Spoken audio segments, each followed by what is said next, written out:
Pemirsa setiap podcast On Air Law UNER yang saya banggakan, bertemu lagi dengan saya, Yeni Purnawanti, dosen dan peneliti di bagian hukum internasional FH UNAIR, akan menjadi pemantik perbincangan pada seri podcast BRICS, tema bertajuk BRICS, Hukum Internasional dan Masa Depan Tatanan Global.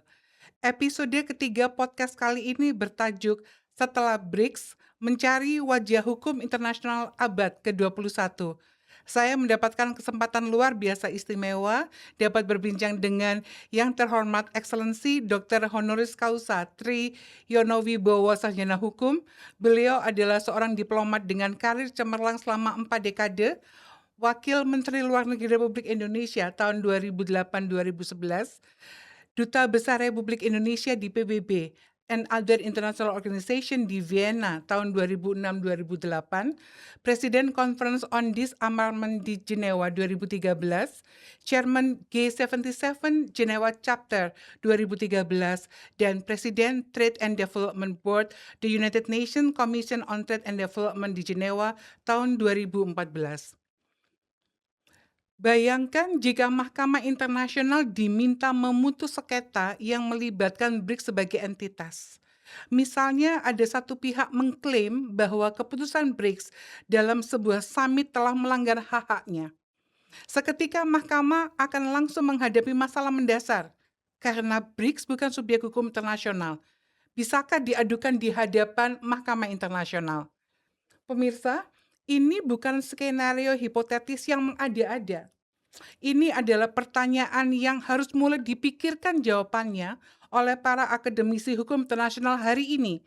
Karena BRICS sudah mempengaruhi kebijakan moneter, infrastruktur, energi, geopolitik dari puluhan negara. Sementara BRICS bukan subjek hukum internasional dan kita masih mempertanyakan status hukum instrumen hukum yang mengikat di baliknya. Kita sudah berbicara tentang apa BRICS itu dan bagaimana Indonesia memposisikan diri di dalamnya. Sekarang di episode terakhir ini kita mengajukan pertanyaan yang paling fundamental. Apakah hukum internasional kita yang dibangun pasca 1945 di era PBB, Bretton Woods, masih cukup untuk mengatur dunia yang BRICS sedang diciptakan, yang BRICS sedang berjalan? Kita cari jawabannya dengan berdiskusi bersama yang terhormat Bapak Triyono Wibowo. Bapak, sebagai sarjana hukum yang kemudian menjadi diplomat, kini Bapak kembali ke dunia akademis sebagai dosen di Fakultas Hukum UNER. Dari perspektif hukum internasional Bapak, apakah sistem yang kita miliki sekarang, PBB, WTO, IMF, World Bank, masih fit for purpose untuk mengelola dunia yang semakin multipolar ini? Atau apakah sekarang ini kita sedang mempertahankan sebuah arsitektur yang sudah retak dari dalam? Terima kasih, Bu. Kalau kita menggunakan, hasil dari setiap summit atau KTT dari BRICS, apakah Joint Statement, Joint Declaration, maka kita mengetahui bahwa sejumlah institusi yang tadi, Ibu sebut itu tidak seluruhnya di-questions Oke, atau dipersoalkan oleh BRICS. oke, BRICS selalu tetap refer mengenai arti penting dari PBB. baik. Jadi untuk masalah PBB saya kira tidak ada masalah. Ya, WTO juga demikian. Karena disitulah WTO dan kemudian di PBB itu adalah suatu institusi internasional di mana keterwakilan negara-negara ada di situ dan dalam kesetaraan. Yang selalu dipersoalkan oleh, BRICS dan mhm, juga sejak awal bahkan sejak tahun, 2009 adalah penataan ulang, kelembagaan financial institution mhm, terutama, mhm. Bretton Woods System Ya, yang demokratisasinya tidak nampak. oke, Pengambilan keputusannya dikuasai atau didominasi oleh satu mhm, sistem atau satu negara tertentu. Jadi bagaimana meningkatkan suara dari negara-negara anggota. mhm, Karena itulah kemudian, untuk beberapa organisasi internasional tertentu, tata aturan tertentu seperti peraturan perdagangan melalui SWIFT segala macam. Iya, Itulah yang ingin di ditampilkan alternatifnya iya, itu dia. terhadap Bretton Woods Institution. Keluhan, komplain terhadap institusi ini sudah sejak lama ada, bahkan sebelum BRIC lahir. Oke. Oleh negara berkembang sendiri pun sudah dikemukakan. Tata ekonomi zona baru sudah melakukan komplainnya kepada itu. Mhm. Karena pengambilan keputusannya tidak didasarkan pada one country one vote, tetapi ada namanya weighted vote. Mhm. Siapa yang menaruh uang paling banyak, dialah yang paling mempunyai keputusan paling besar. Karena itu kemudian karena Amerika merupakan pihak yang paling besar modalnya Iya. ditaruh di Britain, maka dialah yang paling berwenang mengatur segala macam keputusannya. Mhm. Kemudian IMF World Bank. Ada kesepakatan di antara negara Eropa dan negara Amerika Serikat bahwa presiden atau ketua ya, presiden dari World Bank harus selalu dari Amerika. Mhm. Presiden dari IMF harus selalu dari Eropa. Mhm. Nah, ini bentuk institusi internasional yang tidak demokratis. Exactly. Inilah yang harus dirombak. Karena itulah kemudian ketika BRIC melahirkan satu contoh institusi finansial yang namanya New Development Bank, Yes. maka modal yang disetor itu sama semua. Baik. Tidak ada weighted vote. Semua yang pemilik modal, penyetor modal mempunyai kedudukan sederajat. Mhm. Presidennya memang saat ini baru belum berganti, yaitu masih Ibu Dilma Rousseff dari Mhm. mantan Presiden Brasil. Tapi rotasinya akan digunakan secara sama, rotasi berdasarkan keanggotaan Mhm. di Mhm. BRIC. Jadi tidak seluruh institusi internasional yang ada itu harus disesuaikan, Mhm. tetapi beberapa masih tetap harus seperti PBB, seperti WTO itu tetap. Tetapi seperti Bretton Woods System itu memang menjadi komplain BRIC dan memang diinginkan demokratisasinya diperbaiki, Ya, gitu. eee, yang saya tangkap adalah BRICS sebetulnya menawarkan alternatif baru yang lebih menyuarakan kepentingan orang banyak itu. Dan Ya, tentunya tawaran ini adalah tawaran yang bagus dan tentunya disambut karena semua negara saat ini menanti untuk masuk di dalam gerbong BRICS itu ya, ya, Pak. Yang saya ingin tanyakan, ketika negara barat itu sistem yang mereka bangun dengan solid selama ini dikoreksi secara tegas dan secara perlahan-lahan BRICS semakin mengokohkan eksistensi dan kedudukannya. Saya mohon mohon, pandangan Bapak, keberadaan BRICS saat ini terhadap negara barat, itu negara barat melihatnya bagaimana? Artinya ketika selama ini mereka diuntungkan dengan posisi satu polar, kemudian sekarang sudah multipolar, dan multipolar itu berjalan dengan baik dan mendapatkan dukungan. Kira-kira keberadaan BRICS dengan New Development Bank-nya dan kemudian ide local currency atau satu currency di antara mereka sendiri, itu, Bapak sebagai diplomat pandangan Bapak bagaimana? Negara barat memandang ini sebagai apa, Bapak? justru itu Bu, yang tadi sudah kita Iya, singgung di dalam episode sebelumnya. iya, BRIC ketika muncul di dalam mhm, G20, mhm, kemudian mereka menemukan mhm, bahwa koordinasi yang dilakukan di dalam kelompok 20 untuk melahirkan mhm, satu tata kelola yang baru, mhm, itu sepenuhnya masih ingin mempertahankan dominasi Barat, oke, dominasi Amerika, dominasi Eropa. Yang dalam pandangan BRIC, bahkan sebelumnya dalam pandangan banyak negara berkembang, itu sudah obsolete, sudah tidak bisa dipertahankan lagi. mmm, Jadi BRIC yang semula hanya berfungsi sebagai penyeimbang terhadap agenda-agenda yang dibawakan oleh atau melalui mhm, G7, kemudian come up dengan alternatif. oke, BRIC tahu bahwa tidak mungkin merombak sama sekali. Jadi karena itu dia menawarkan alternatif yang bisa digunakan oleh negara-negara yang tidak bisa mendapatkan, treatment atau mendapatkan, dari sistem yang ada. Sebagai contoh, Bretton Woods System ketika semua negara Iya, anggota PBB itu menjadi bagian juga dari iya. sana. Ketika akan mengajukan satu katakanlah proyek pembangunan, Mhm, untuk mendapatkan,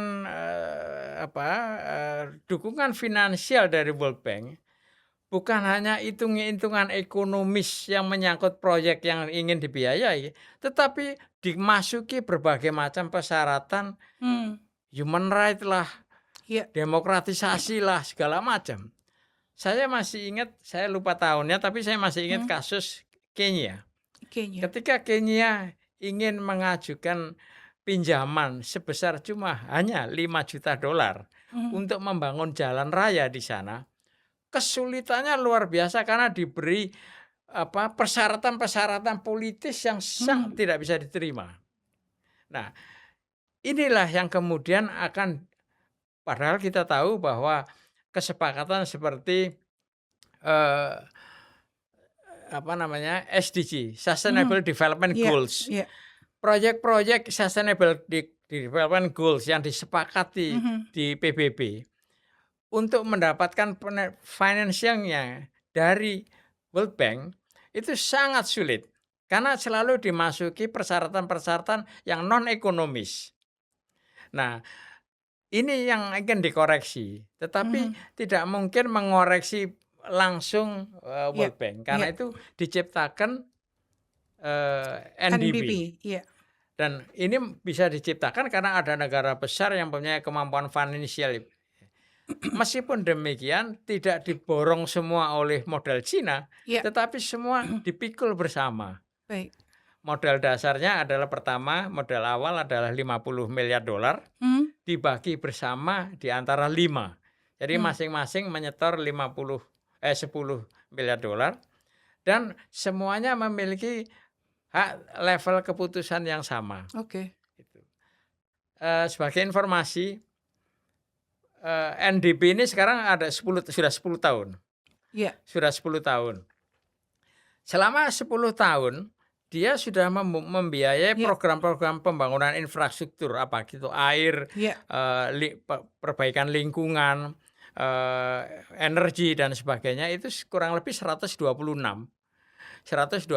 proyek di semua negara selatan, mhm, ya, yang member mhm, dan non-member.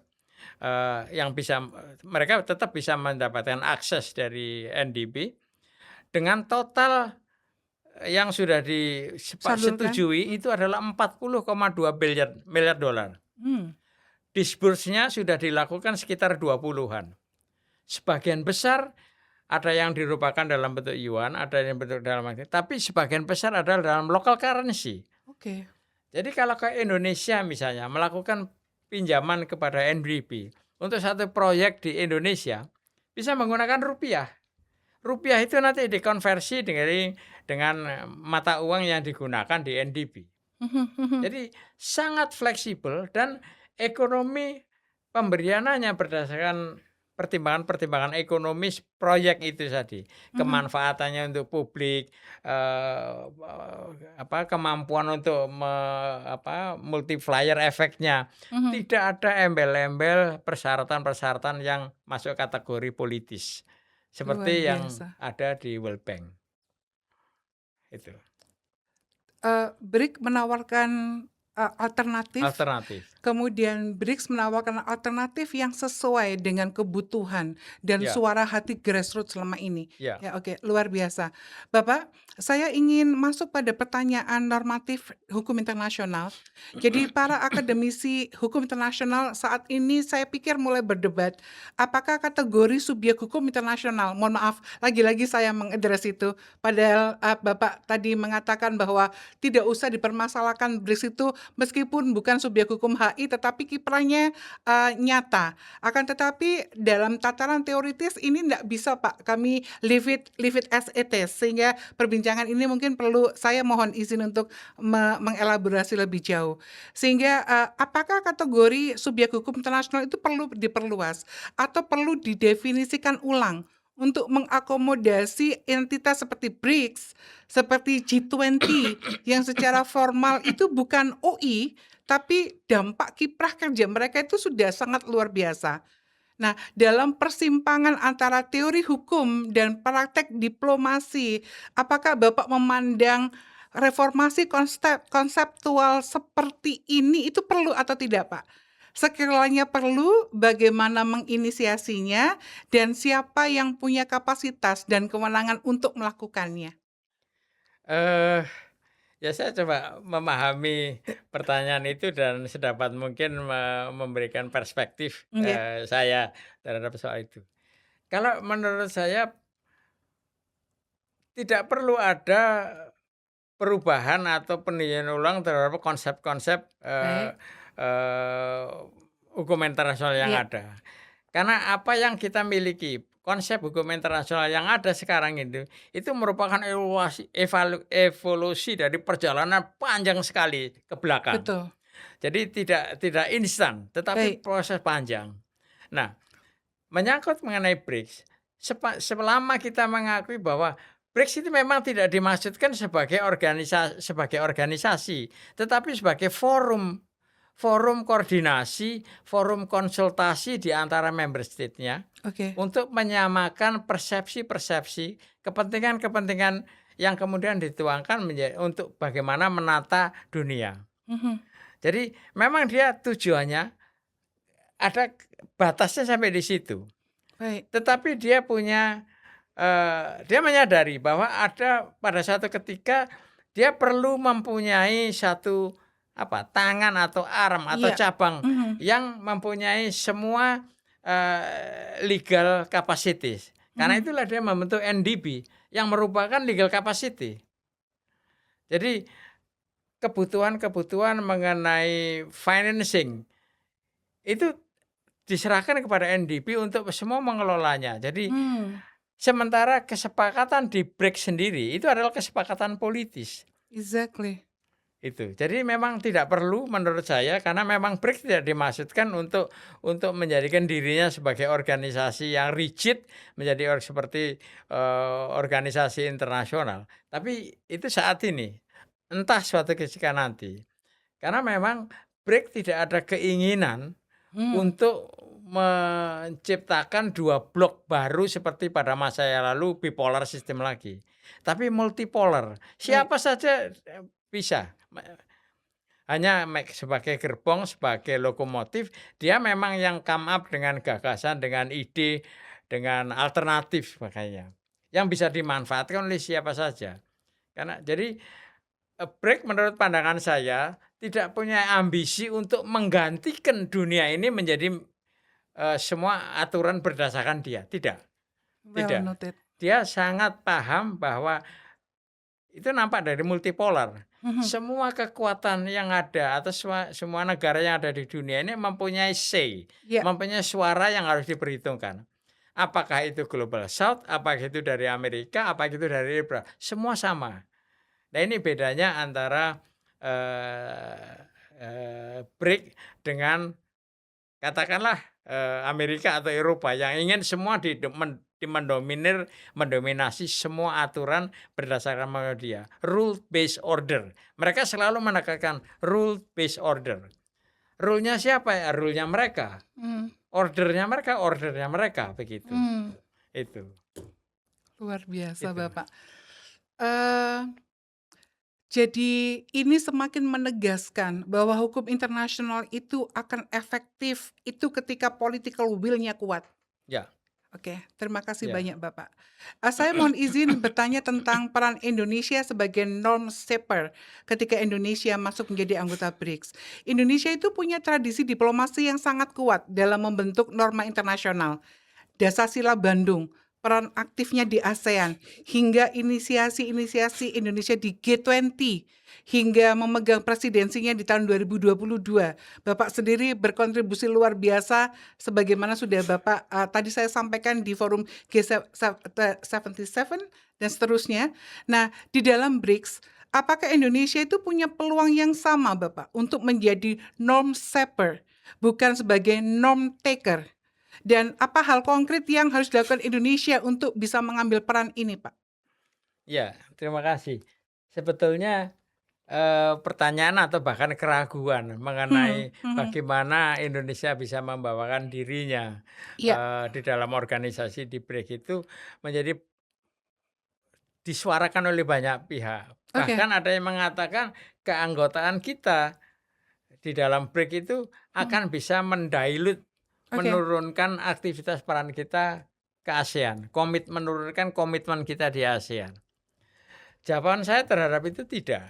oke, Diplomasi Indonesia sudah sejak lama kita kita apa namanya, doktrin, diplomasi kita adalah yang kita sebut sebagai concentric circle. oke. Jadi concentric circle itu kan, contoh gambaran kalau ada air, kemudian kita melemparkan satu batu, Mhm, di situ makanya airnya kan menjadi bundar satu, bundar dua, dua iya, tiga gitu iya, iya, kan. Kita memulai diplomasi kita di circle pertama yaitu ASEAN, yang ada di sekitar rumah tangga kita itu, mhm, ASEAN. mhm, Tapi kemudian keterlibatan kita dengan, organisasi-organisasi, mhm, mekanisme-mekanisme mhm, yang pada circle kedua. mhm, Kita punya APEC, iya, kita punya, eee, ASEAN Plus 3, kita punya East ASEAN Summit, mhm, ya kan? iya, Jadi, eee, ini menunjukkan bahwa ternyata keikutsertaan kita di circle-circle, di, mekanisme-mekanisme atau kelembagaan yang lain ini tidak kemampuan kita atau komitmen kita ke ASEAN. iya, Bahkan sebaliknya, bahwa pikiran-pikiran kita yang ada di ASEAN, Indonesia adalah, anggota terbesar di ASEAN, mhm, banyak konsep-konsep intellectual exercise itu berasal dari Indonesia, baik, ya kan. Ini bisa kita bawakan ke mekanisme-mekanisme lain, circle-circle organisasi yang lain mhm, itu. Jadi keanggotaan kita di BRICS sama sekali tidak perlu, dikhawatirkan bahwa baik, akan me me atau mengurangi kemampuan kita untuk beraktivitas, di, eee, di BRICS atau di mhm, organisasi lain. Memang tantangannya adalah bahwa kita harus selalu update, selalu come out dengan mhm, intellectual exercise, iya, sehingga kita muncul inisiatif-inisiatif. Jadi memang itu harus akan dibuktikan pada perjalanan waktunya nanti. baik, Kita tidak bisa mengatakan bahwa Indonesia pasti akan come up dengan ide. Kita lihat nanti baik, perjalanannya waktu bagaimana. Kita baru 1 tahun menjadi mhm, member, eee, kita masih akan melihat membuktikan apakah kita di-backup dengan tenaga, iya, dengan yang mampu, membawa gagasan-gagasan baru di mhm, situ. mhm, Seperti yang kita di NAM, di iya, kelompok gerakan non-blok, di G77, kita selalu come up dengan iya, gagasan-gagasan yang baru seperti itu. Jadi luar itu challenge kita, challenge tantangan kita, kita. luar biasa. Pak Tri, Bapak adalah alumni Fakultas Hukum UNER yang dengan karir diplomatik Bapak membawa Bapak ke meja-meja paling penting dalam diplomasi global. Sekarang Bapak kembali ke alma mater dan berinteraksi dengan para mahasiswa dan peneliti muda. Pesan apa yang ingin Bapak titipkan kepada generasi akademisi dan diplomat muda Indonesia yang akan mewarisi dunia yang jauh lebih kompleks dari dunia yang Bapak masuki di 1980, meskipun mungkin kami tidak seberuntung Bapak bisa mengalami 3 masa, tetapi tentang bagaimana mereka harus memandang BRICS dan perubahan tatanan global ini. Eee, saya mungkin barangkali ingin mengatakannya begini, ketika saya meninggalkan bangku sekolah pada akhir tahun 70, Oke, ya kan, eee pengetahuan yang saya bawa dari kampus pada waktu itu, saya kira akan sangat berbeda dengan pengetahuan yang dimiliki para mahasiswa atau lulusan yang sekarang ini. Karena teknologi informasi dan komunikasinya sudah totally different. Exactly. Pada waktu itu kita hanya pada masa saya, kita hanya mengandalkan ruang perpustakaan. Iya. Jadi kalau kita tidak ke perpustakaan ya kita tidak Mhm. membaca apa-apa. Mhm. Di pasaran juga demikian, kita tidak menemukan buku-buku yang kita perlukan. Mhm. Buku referensi harus kita cari hanya di perpustakaan. Kalau Mhm. di perpustakaan tidak ada, ya sudah, Oke. berhenti sampai di situ. Mhm. Tapi pada masa sekarang, mahasiswa atau siapapun itu terbuka informasinya dari mana saja. Dia tidak perlu ke perpustakaan barangkali, meskipun Iya. tetap melihat teks tertulis di Iya. perpustakaan, referensi itu penting. Tapi dia bisa memperoleh informasi dari mana saja. Nah, ini sangat menguntungkan, para mahasiswa, peneliti yang pada masa sekarang ini.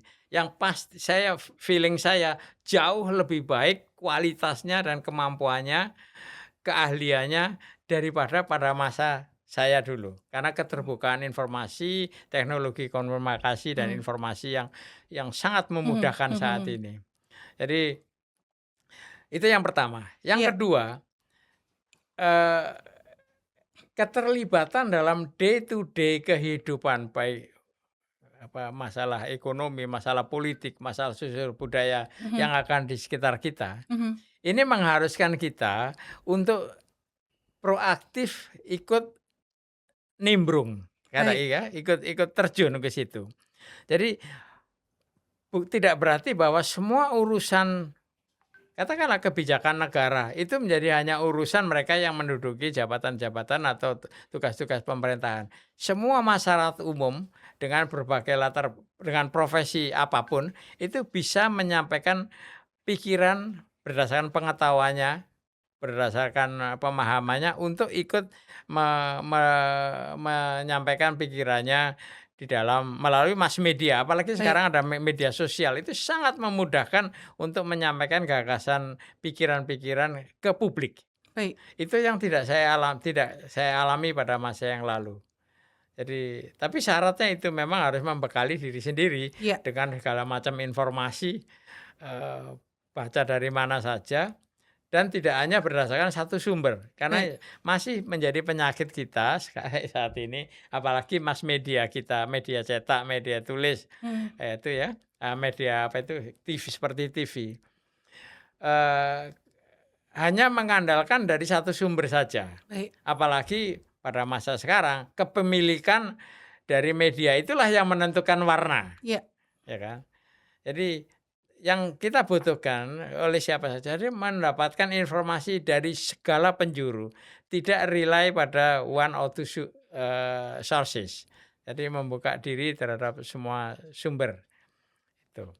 Luar biasa. Harus terus belajar membekali diri, harus berani artikulatif, Ya, mengekspresikan diri artikulatif, ya dengan betul.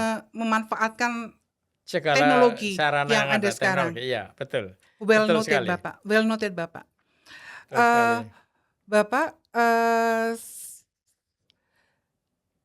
selama 3 episode ini Bapak telah membawa kami dalam sebuah perjalanan yang langkah.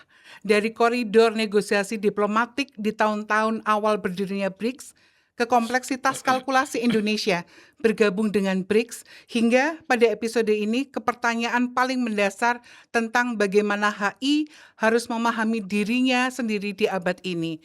Sebelum saya menutup sesi ini, saya mengundang Bapak untuk menyampaikan sepatah dua patah kalimat sebagai closing statement Bapak. Eh, ya selalu menjadi komitmen saya untuk bisa, sharing pengetahuan dan pengalaman saya kepada siapa saja. Yes. Nah, kebetulan saya merasa sangat bersyukur karena alma mater saya, Fakultas Hukum UNER ini memberikan ruang kesempatan itu kepada saya. Pleasure is Itu ours, Prof. itu yang saya sangat menghargai dan saya merasa bersyukur bahwa saya diberikan jalan untuk sharing my knowledge and my experience, Sure. to others, Yes. itu. Terima kasih banyak Bapak. Bagi saya 3 episode podcast ini yang paling berkesan adalah BRICS mungkin tidak punya charter, tidak punya sekretariat, tidak punya personalitas hukum. Bahkan tadi Bapak menyatakan BRICS tidak berambisi menjadikan dirinya sebagai OI. Tetapi BRICS punya sesuatu yang jauh lebih powerful. BRICS punya political will dari negara-negara yang mewakili lebih dari 4 miliar manusia yang merasa bahwa tatanan dunia yang ada belum cukup adil untuk mereka. Dan Indonesia dengan tradisi diplomasinya, dengan posisi geografisnya, dengan demokrasi dan ekonomi yang terus tumbuh, berada di titik yang sangat strategis untuk tidak sekedar menjadi anggota BRICS, tetapi menjadi suara moral dan suara hukum yang mendorong BRICS ke arah yang lebih baik di dunia. Terima kasih setulusnya Bapak Dr. Honoris Causa Triyono Wibowo Sarjana Hukum atas kejujuran intelektual dan kekayaan pengalaman yang telah Bapak bagikan dengan sangat generous kepada kami melalui podcast ini. Terima kasih. Dunia sedang berubah. Pertanyaannya bukan apakah kita siap, tetapi apakah kita cukup berani untuk ikut membentuknya. Sampai jumpa.